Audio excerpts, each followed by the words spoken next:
Un musulman ne doute jamais de l'existence de Dieu, c'est dans notre ADN. C'est pas la peine d'aller voir un musulman, lui demander s'il croit en Dieu, le croit plus que toi. Toi, t'es attaché à la vie, t'es attaché au chocolat, t'es attaché au Nutella, t'es attaché à Planet J. Mais lui, il aime la mort, il chérit la mort. Comme toi, t'es attaché à la vie. C'est dans notre ADN.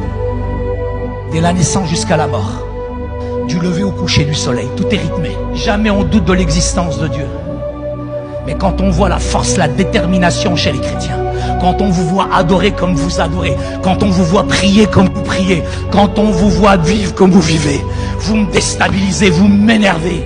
J'avais nourri tellement de choses sur les chrétiens. C'est difficile, j'avais peur d'entrer dans l'église. Donc j'arrive dans l'église, je me mets entre deux mamies. Et j'ai beaucoup aimé parce que les mamies, à la fin, elles m'ont donné une Bible. Et je me suis dit, mais c'est super qu'elles me donnent une Bible. Pourquoi? Parce que je vais la lire de la Genèse à l'Apocalypse. Et je l'ai lu de la Genèse à l'Apocalypse. Une semaine. Une semaine.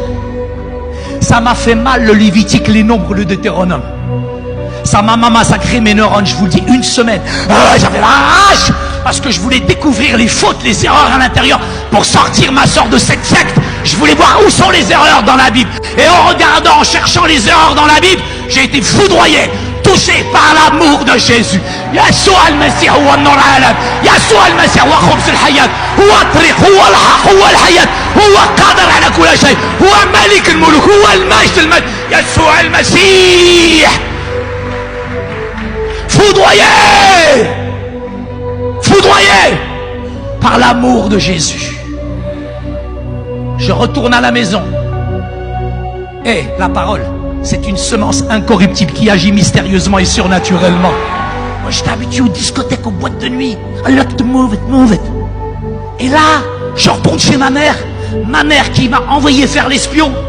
Au bout de quelques jours, c'est elle qui m'espionne. Elle a dit, mon fils, il n'est plus pareil. Mon fils, qu'est-ce qu'ils lui ont fait? Qu'est-ce qui s'est passé avec mon fils? Oh oui.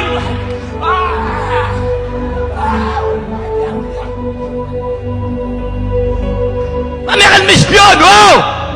Ma mère, elle sait ni lire ni écrire. Ça ne veut pas dire qu'elle n'a pas une intelligence de cœur, mais ma mère est analphabète. Elle ne sait pas c'est quoi votre livre. Elle ne sait pas c'est quoi la Bible. Elle n'a jamais lu la Bible, ma mère. Elle ne sait pas c'est quoi cette Bible.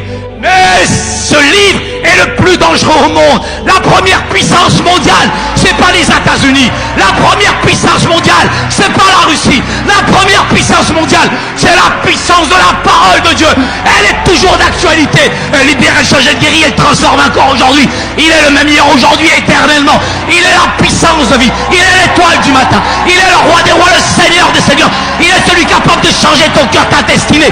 Il est la vie et il te donne la vie.